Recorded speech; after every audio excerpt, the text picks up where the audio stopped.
Howdy y'all, my name is Andrew and today I'm presenting ethanol, an important biofuel. So the background of ethanol is that it's basically a renewable fuel made from various plant materials known as biomass. And so it's an alcohol used as a binding agent in which you basically just have, in gas stations you see 10% ethanol and 90% gasoline. That's basically what it is. And in the US it's made from corn starches and sugars. In order to produce ethanol, we use fermentation to convert said biomass into ethanol. So, ethanol mainly comes from corn, at least in the US. It's cultivated on farms, it's mass produced. It has two phases, a vegetative phase and a reproductive phase. In the vegetative phase, it has the leaf, stem, and root development in order to support the reproductive phase and kernel formation. Those kernels are going to be used to produce ethanol. It takes about 80 to 115 days for the full grain of corn. So, in the production of fuel, it is fermented. And so basically the process is that we grind the kernels down into a powder and mix it with water, prepare for liquefaction. And that's when we add enzymes to start the starches to sugar process, conversion process. And that's saccharification, and that's just breaking down the starches into sugars. And then we use those sugars to start fermentation. So we go through glycolysis and the glucose, and that produces your net 2 ATP, and then it's going to also produce pyruvate, which is then going to be it's then going to be used for alcohol fermentation, which produces ethanol. So in terms of development, it's a very widely available resource. It's used in almost every gas station in America.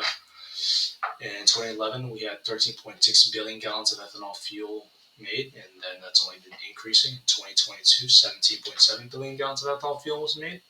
And in 2023, you had a total of 21 ethanol fuel production facilities. And here on this graph, you can see that ethanol production just continuously increases as the years go on. So in terms of carbon footprint, we have seen a decrease from the 98.5 grams per megajoule in normal gasoline. So in ethanol, it is 53.3 grams per megajoules of carbon dioxide, which is 46% lower than normal.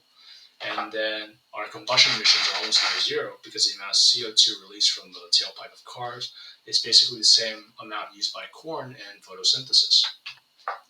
So the economic impact is that in 2022, more than 78,000 jobs were in the ethanol industry, and $47 billion alone were used on goods and services. We created $34.8 billion in household income and contributed $57 billion to national GDP. So overall, we have a very positive impact on the economy as the ethanol industry only continues to rise in value and produce more money for America and our national GDP as a whole. So in the public, it's used as gasoline, as I said before. It was established as a renewable fuel standard in the Energy Policy Act of 2005.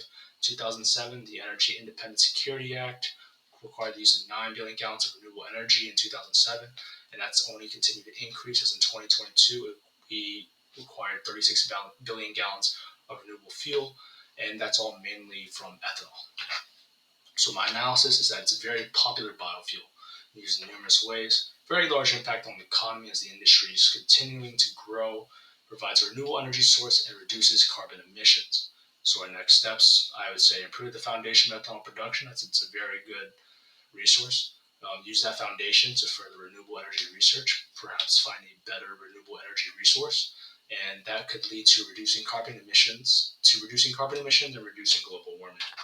And so if funding was an obstacle, I would just go with my original plan, pouring a majority of resources into reducing carbon emissions to get rid of global warming or something like that.